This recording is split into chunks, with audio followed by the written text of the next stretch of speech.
Assalamualaikum warahmatullahi wabarakatuh. Apa kabar semuanya? Semoga teman-teman dalam keadaan sehat dan sukses selalu. Hari ini hari Sabtu tanggal 2 September ya teman-teman. Jadi saya ucapkan happy weekend. Semoga weekend teman-teman bisa bersantai bersama keluarga, bersama sahabat-sahabat gitu ya. Oke, jadi pada kesempatan kali ini saya akan menjawab beberapa pertanyaan yang diajukan kepada saya, baik dari komen YouTube atau DM Instagram gitu ya. Nah, nanti kalau teman-teman ada pertanyaan juga bisa teman-teman nanti tulis aja di kolom komentar ya, atau di IG saya gitu ya. Oke, jadi saya pertama-tama mau ucapkan juga ini disclaimer on bahwa nanti apa yang saya sampaikan dari jawaban-jawaban saya itu adalah murni dari pengalaman saya pribadi ya teman-teman. Jadi cara saya menyikapinya seperti apa itu saya berdasarkan pengalaman saya yang selama ini saya jalanin gitu ya teman-teman. Jadi ini jawaban saya nanti gak usah dijadiin acuan baku gitu ya, jadiin aja ini sebagai referensi teman-teman gitu. Oke, jadi ini pertanyaan yang pertama ya. Pertanyaan yang pertama ini menurut saya agak unik nih ya teman-teman. Dia nanya, kelas berbayar yang bagus apa ya bang? Kelas berbayar yang bagus ya. Ini saya juga agak bingung nih. Menurut saya pribadi kelas berbayar yang bagus itu yang ini ya, ini saya jawab yang apa? Yang biasanya aja ya. Orang kalau saya sih memilihnya dari pertama-tama saya ngeliat dulu mentornya siapa gitu, background dia apa sih gitu. Misalnya background dia memang keuangan atau ekonomi gitu ya, nah itu pertama. Yang kedua saya lihat dia udah punya sertifikat apa dulu gitu kan. Kan ada kan biasanya yang misalnya technical analysis gitu, dia ada certified-nya gitu ya, CTA, CFA gitu segala macam ya. Nah CT apalagi CTRA apa ya saya lupa tuh, pokoknya ada yang sertifikat apa enggak. Nah saya lebih suka kalau untuk ingin belajar, teman-teman ingin belajar ya mendingan teman-teman cari kelas yang mentornya itu udah punya tersertified ya, yang dia itu benar-benar mengajarkan ilmu yang formal gitu. Yang formalnya tuh seperti ini, misalnya technical analysis, ada silabusnya gitu ya. Nah dulu saya juga sebenarnya pernah ikut beberapa kelas berbayar ya, ada 3 kelas berbayar saya pernah ikut, sama 1 grup premium gitu ya. Nah jadi satu kelas berbayar yang saya beli itu adalah mentornya itu memang tersertifikasi gitu ya, tersertifikasi. Memang materinya bagus-bagus ya teman-teman, dia punya rapi, dia bikin silabus segala macam. Nah saya juga pernah ikut kelas yang berbayar yang nggak tahu nih siapa orangnya, siapa, udah lagi booming pada saat itu ya kan, lagi booming di Padepokan Jogja waktu itu ya teman-teman ya. Nah ada kan beberapa orangnya tuh bikin kelas berbayar gitu ya, jadi kelas dia live trading gitu selama seminggu gitu, dan waktu itu saya ikut kelasnya itu sekitar 2 jutaan gitu ya. Nah pada saat saya ikut kelas berbayar yang seperti itu, malah sebenarnya menurut saya nggak kurang apa ya, ilmunya tuh kurang, karena kan dia backgroundnya juga memang bukan dari background background ekonomi atau finansial gitu kan. Dia memang ya dari trader biasa yang dia memang udah berpengalaman. Cuman dari segi pengajarannya menurut saya kurang rapi gitu ya, menurut saya pribadi nih ya, kurang rapi dan nggak serapi yang dia punya silabus segala macam gitu. Cuman mungkin dari segi pengalaman dan tradingnya ya mungkin si yang kelas berbayar trader ini lebih hebat gitu ya. Ya nggak tahu, cuman kan nah balik lagi tergantung kebutuhan teman-teman mau belajar apa nih. Kalau misalnya belum ngerti saham sama sekali, menurut saya lebih baik belajar ke yang tersertifikasi tadi. Cuman kalau misalnya udah ngerti saham segala macam, baru boleh yang coba yang trader personal gitu ya, apa sih sebutannya, yang non formal ya, saya sebutnya non formal aja, yang non formal gitu ya, yang non formal. Siapa tahu pemandangannya lebih sudut pandangnya lebih luas gitu kan. Yang teman-teman harus hindarin dari kelas berbayar tuh sebenarnya atau grup berbayar gitu ya, itu teman-teman hindarin yang cuman nge-share profit gitu, karena banyak sekarang yang saya lihat tuh di media sosial dia nge-share profit profit profit profit, akhirnya kita FOMO kan, akhirnya kita beli kelasnya cuman direkomendasiin. Soalnya saya juga pernah seperti itu teman-teman, jadi ada kelas berbayar dia ngejamin kalau misalnya nggak cuan seminggu uang kembali gitu kan, terus dia nge-share profit juga segala macam, profitnya besar-besar gitu kan. Nah akhirnya di situ saya ngomong, begitu saya masuk ya isinya apa ya, menurut saya sih standar-standar aja ya, bahkan saya nggak ngejalanin apa yang dia kasih gitu, karena dia cuma stock pick aja teman-teman, stock pick cuman dikasih saham ini alasannya ini, cuman saya agak gimana gitu ya, kurang cocok aja mungkin kali ya. Nah, pokoknya kalau menurut saya pribadi hindarin yang udah sering nge-share cuan gitu ya. Yang bener tuh aturan lossnya juga dikasih gitu kan, lossnya juga dikasih, karena saya udah sering ngejalanin, sering trading. Kalau menurut saya pribadi profit dan loss itu berbanding lurus teman-teman, jadi nggak mungkin kita tuh profit setiap hari tuh, nggak mungkin, apalagi jutaan gitu. Nah kalau lossnya nggak dikasih tahu, cuman profitnya aja, ya siapa tahu dia loss untung 3 juta hari ini, ada juga yang rugi 4 juta, rugi 10 juta. Kemarin habis rugi 10 juta, sekarang misalnya untung 7 juta, kan bisa aja. Tapi kan secara persentase dia masih minus 3 juta. Ya berarti masih loss gitu kan. Nah yang kadang-kadang yang kayak gitu kita nggak tahu, dan banyak dari kita yang terjebak seperti itu gitu. Akhirnya kita nggak berkembang gitu kan. Karena ya itu ya, cuman stock pick, cuma apa segala macam. Nah itu harus dihindarin ya.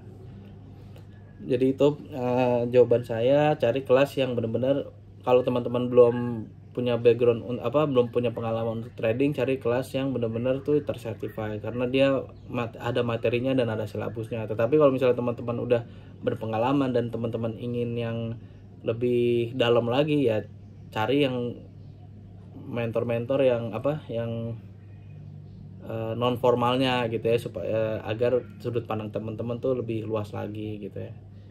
Ya, jadi itu semoga jawaban saya menjawab ya.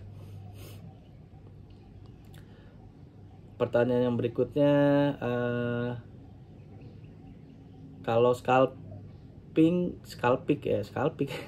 kalau scalping pakai TA apa pakai technical analysis ya maksudnya.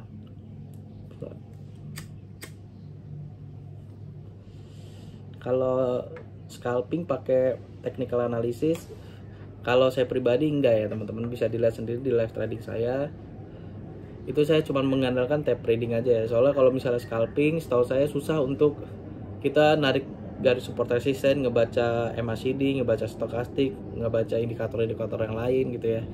Nah itu susah tuh. Biasanya kalau misalnya nanti saya tarik garis segala macam, momentumnya ketinggalan, karena scalping itu detikan kan. Beda 1 detik, 2 detik aja udah beda harga teman-teman.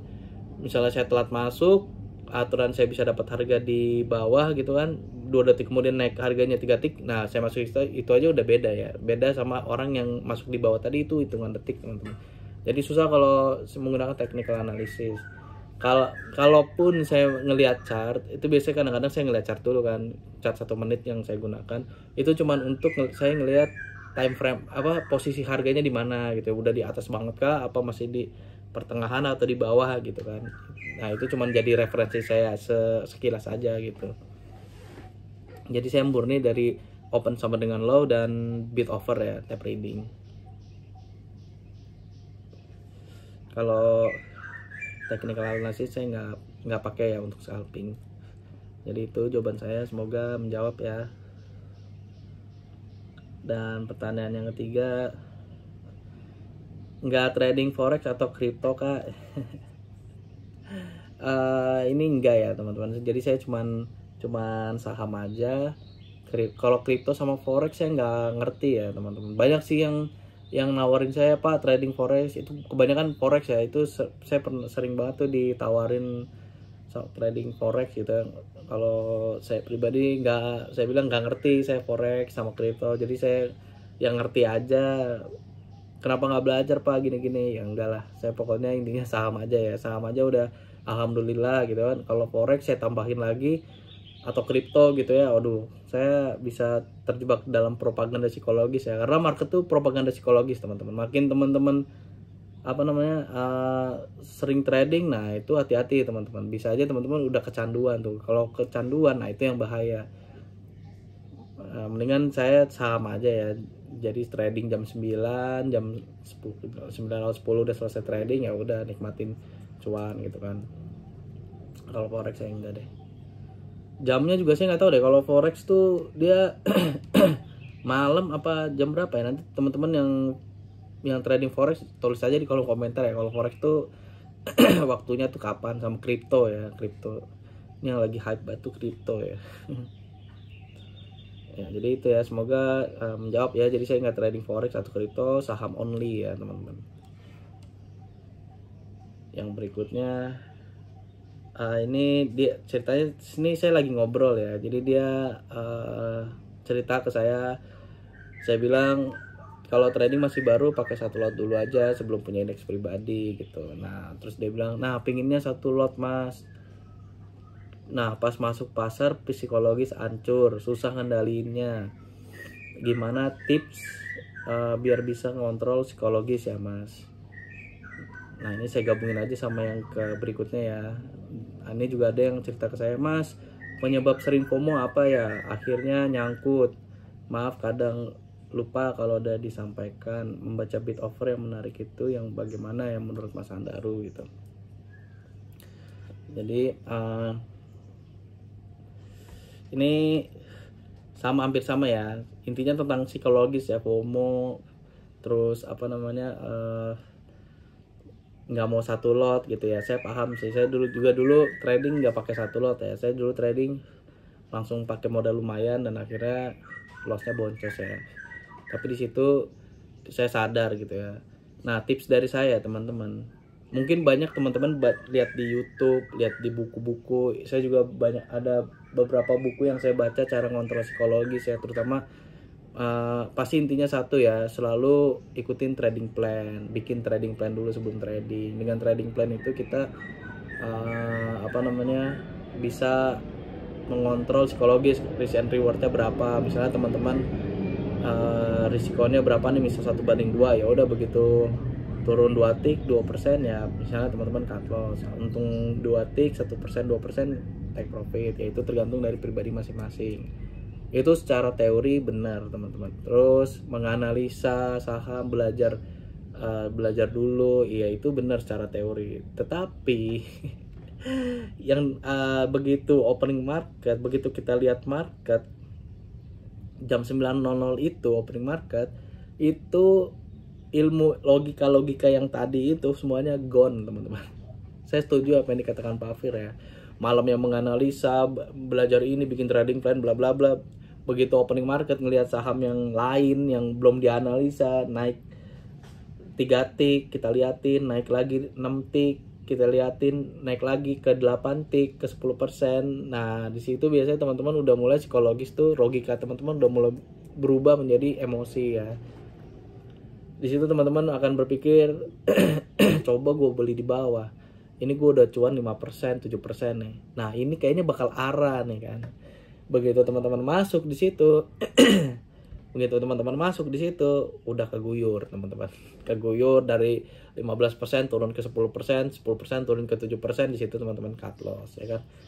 Itu sama ya teman-teman, saya juga mengalami itu juga. Nah gimana sih kalau tips dari saya ya teman-teman, ya mungkin agak gila ya.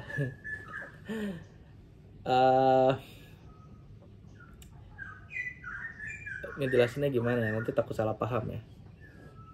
Intinya kalau teman-teman ingin disiplin, itu teman-teman harus kepentok dulu teman-teman. Kepentok tuh apa sih gitu kan? Kepentok ya teman-teman ilangin rasa penasaran teman-teman gitu kan. Cobain aja saham yang teman-teman merasa penasaran tuh bisa profit, beli aja, ntar pakai lot gede. Nah nanti kalau udah rugi 1 juta dalam hitungan detik, rugi 800.000, rugi 500.000 dalam hitungan detik setiap hari gitu, nah teman-teman pasti akan sadar sendiri. Jadi itu yang yang ngebuat saya itu belajar teman-teman.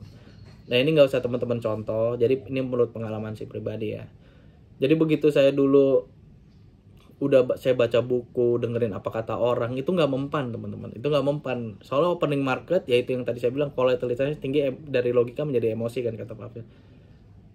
Tapi saya sadar di satu titik kalau itu tuh salah teman-teman. Begitu saya udah loss puluhan juta gitu ya, puluhan juta, di situ saya baru sadar tuh, oh iya trading kayak gitu salah ya, gue salah ya. Makanya sekarang kenapa saya trading tuh cuma 1-2 saham, kenapa 1%, 2% bungkus, kenapa cuma untung 5.000 aja saya udahan trading, karena saya udah kemarin-kemarin tuh udah rasa apa ya, rasa penasaran saya tuh udah hilang teman-teman, udah nggak penasaran lagi sama market gitu. Jadi menurut saya yang keluar dari market lebih cepat dan profit, atau misalnya loss dengan kita kontrol loss itu sesuai risiko kita masing-masing, ya itu yang menang teman-teman. Jadi nggak melulu teman-teman tuh yang loss itu kalah gitu ya, nggak juga. Kalau teman-teman loss tapi teman-teman bisa ngontrol lossnya, teman-teman bisa ngontrol win rate teman-teman itu lebih banyak daripada loss, itu pasti masih profit kan, insya Allah ya. Ya di situ teman-teman udah bener gitu, udah menang gitu. Tapi kalau misalnya teman-teman menang nih ya, trading lagi nggak sesuai dengan, belum punya trading rules, belum punya kriteria segala macam, nah itu yang menurut saya jadinya salah ya teman-teman, jadinya over trading dan jadinya bergambling ya. Nah tapi kan saya nggak tahu nih kemampuan teman-teman tuh seperti apa gitu ya. Ada yang mungkin 10 saham setiap hari masih oke, 15 saham setiap hari masih oke. Tapi kalau yang kalau saya pribadi 1-2 saham aja, satu aja saya udahan gitu ya. 2 saham ya udah paling mentok deh. Kalaupun saya ingin trading lagi, saya juga menggunakan trading dengan 1 lot gitu ya, buat ya sekedar ngilangin gatel aja gitu ya. Nah jadi tips dari saya gitu, kepentok dulu aja.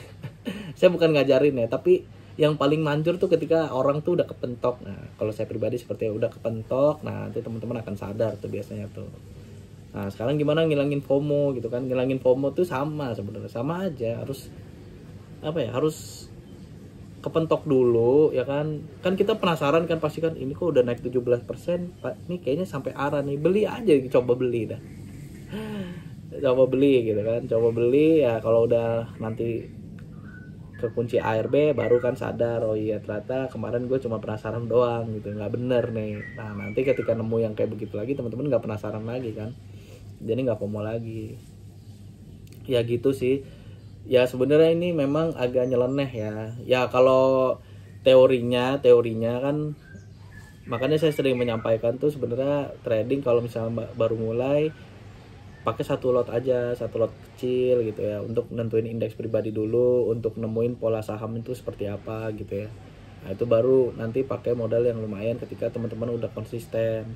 Tapi kan pasti ya saya ngerti juga kalau kata dia maunya 1 lot tapi emosi udah beda, psikologis beda. Ya memang kita tuh inginnya untung teman-teman, manusia tuh kan sifatnya tamak ya. Hari ini udah cuan misalnya 1% dengan menggunakan 1 lot atau lot kecil lah ibaratnya ya. Besok pasti merasa kayak, coba tadi gue pakai lot full margin gitu kan, full all in gitu kan, full power gitu, bisa dapat sekian gitu. Nah sebenarnya yang kayak gitu-gitu menurut saya malah ngerusak psikologis ya. Realistis saja teman-teman, sadar diri kemampuan kita sampai mana. Makanya yang saya bilang kemarin, trading jurnal itu penting, itu sebagai tolak ukur kemampuan teman-teman. Kalau teman-teman nggak punya trading jurnal, teman-teman nggak bisa ngukur. Nggak ngukurnya dari mana coba? Berdasarkan kayak, oh ya ini kayaknya gue udah jago nih, jagonya dari mana gitu. Kan subjektif jadinya. Ketika kita misalnya punya trading jurnal, kita bisa ngelihat, oh ternyata win rate gue masih lossnya 55%, win rate-nya masih 45%. Nah dari situ kita bisa ngaca, oh berarti gue belum saatnya untuk top up gitu, masih harus memperbaikin lagi. Tapi kalau teman-teman udah win rate-nya udah 75%, win dari 20 kali trading salahnya cuma 4, nah itu boleh teman-teman pertimbangkan untuk top up. Kalau saya pribadi, hitungan saya harus bisa konsisten selama 6 bulan atau 8 bulan gitu ya. Nah, itu tergantung dari ya pribadi masing-masing ya. Kalau saya tolak ukurnya gitu, kalau saya bisa konsisten selama 6 bulan, 7 bulan, mungkin saya akan pertimbangkan untuk top up dulu. Atau misalnya teman-teman udah ngerti nih kesalahannya di mana kan, oh salah gua hari ini buru-buru cut loss gitu ya, atau salah gua hari ini gara-gara telat beli. Nah di situ teman-teman baru tuh menimbang-nimbang kemampuan teman-teman sampai mana. Ketimbang kita cuman pakai ilmu kayaknya gitu kan, kayaknya gue udah jago nih, kayaknya gue udah mahir. Nah itu penyakit juga teman-teman. Saya dulu juga sama kok, udah konsisten seminggu 2 minggu berasa jago gitu kan, berasa dewa gitu, berasa udah bisa menaklukkan market ya, tanda kutip gitu kan. Nah saya top up dana, akhirnya saya langsung loss 1,5 juta dalam hitungan menit ya waktu itu ya. Nah ya pasti kan pengalaman yang seperti ini teman-teman juga ngalamin gitu kan. Jadi ya itu ya, tips dari saya, hilangkan rasa penasaran teman-teman. Terserah teman-teman mau pakai modal segimanapun, yang jelas itu uang teman-teman. Teman-teman harus bijaksana dalam mengelola uang teman-teman ya, yang tahu keberanian diri sendiri, keberanian teman-teman, terus ketakutan teman-teman, ketamakan teman-teman ya, diri teman-teman masing-masing. Saya nggak tahu kan, jadi ya itu terserah teman-teman mau pakai lot kecil dulu ya nggak masalah, pakai lot gede juga ya itu terserah teman-teman. Jadi itu tips dari saya ya. Terus lalu yang berikutnya bid offer ya, tadi yang menarik bid offer ya. Memang bid offer yang menurut saya menarik itu bid yang lebih besar dari offer. Tetapi kan kadang-kadang ada aja yang bidnya itu lebih besar dari offer tapi sahamnya nggak gerak kan. Nah disitulah pentingnya indeks pribadi. Misalnya teman-teman udah punya indeks pribadi, teman-teman udah hafal gerakan saham-sahamnya, saham-saham teman-teman, ketika bidnya lebih besar dari offer, open sama dengan low, kalau saya nggak ragu untuk nge-HK gitu. Tapi kalau misalnya sahamnya asing, bidnya lebih besar dari offer, itu pasti saya akan tes dengan lot kecil dulu. Begitu lot kecilnya bisa cuan, ya mungkin nanti ke depan berikutnya saya jadiin indeks pribadi. Kayak misalnya contoh DMMX kemarin gitu kan. DMMX kan baru open sama dengan lo lagi hari sekarang kan. Kalau dulu kan belum ada tuh, jarang ya, kecuali 2021 mungkin ya, yang dicontohkan Pak Afir tuh kalau DMMX open sama dengan lo itu bisa naik sampai 1000% gitu ya. Itu ada di waktu itu di di acara apa ya saya lupa, di YouTube ada juga tuh DMMX deh Pak Afir contohin. Cuman bagi saya pribadi DMMX tuh baru karena jarang muncul kan ya. Teman-teman lihat aja, saya nggak pernah di DMMX kan, trading dari bulan November yang pertama kali saya share upload YouTube gitu. Nah kalau kemarin DMMX ternyata open sama dengan yang bagus, mungkin berikutnya ketika saya ketemu DMMX saya akan coba masuk di situ gitu. Jadi ya itu yang menurut saya menarik, bid offer dan dikombinasikan sama indeks pribadi. Ada aja yang bidnya misalnya 1 juta, offernya cuma 20.000 gitu, tapi naiknya cuma 1% gitu. Nah itu kan sebenarnya nggak gerak gitu ya. Mungkin besok baru gerak kan, misalnya tipikal saham untuk swing gitu. Nah balik lagi kan ke indeks pribadi gitu. Jadi menurut saya bid yang 120.000, offernya cuma 30.000 misalnya, itu harus udah kenaikan biasanya teman-teman. Ini disclaimer on, biasanya dia udah naik ke 4%, ke 5% gitu ya.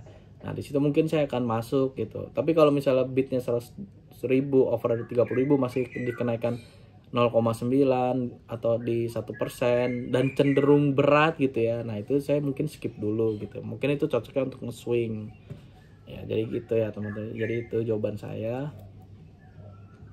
semoga bisa menjawab ya teman-teman. Yang terakhir, ARB simetris masih trading Pak ya. Ini ada yang nanya ke saya juga ya.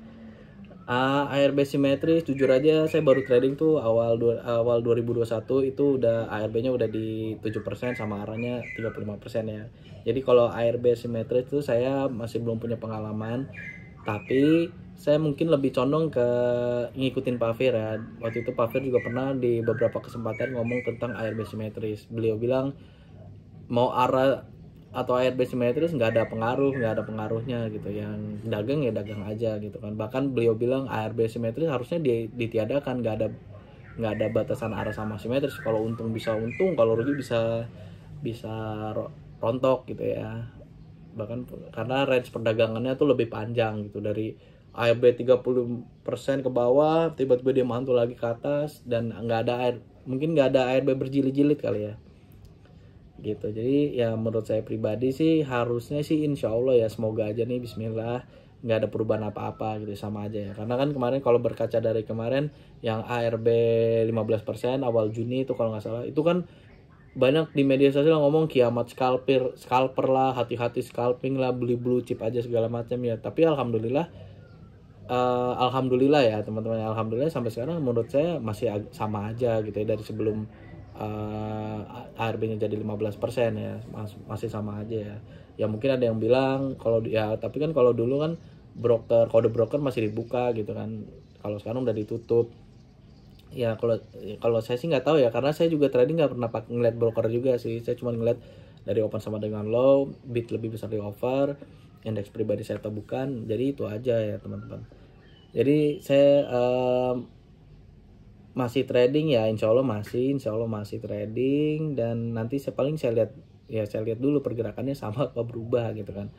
Semoga aja sih sama ya, semoga aja masih sama. Dan saya lebih condong ngikutin pendapatnya Pak Fir ya, karena Pak Fir tuh udah pengalaman 20 tahun. Beliau dari ARB nggak ada, sama ARA nggak ada, sekarang udah jadi ada ARB ARA, dibatasin sampai sekarang dibuka lagi simetris. Beliau bilang masih mengatakan sama aja, nggak ada perubahan strategi gitu kan. Oke, jadi itu aja 6 pertanyaan dari teman-teman. Nanti teman-teman kalau misalnya masih ada pertanyaan, silakan tulis di kolom komentar atau DM di IG saya, yang nanti yang bisa saya jawab, yang nggak bisa saya jawab ya saya belajar lagi. Dan lagi saya ingetin lagi nih, disclaimer on ya, hanya berdasarkan dari pengalaman si pribadi, dan bisa aja jawaban saya bisa salah, bisa aja jawaban saya bisa benar. Jadi tergantung dari teman-teman nanti menyikapinya seperti apa, dan pengalaman sendiri dengan teman-teman tuh benar apa enggak ya. Oke, jadi itu aja kesempatan video kali ini, kurang lebihnya mohon maaf. Assalamualaikum warahmatullahi wabarakatuh. Happy weekend.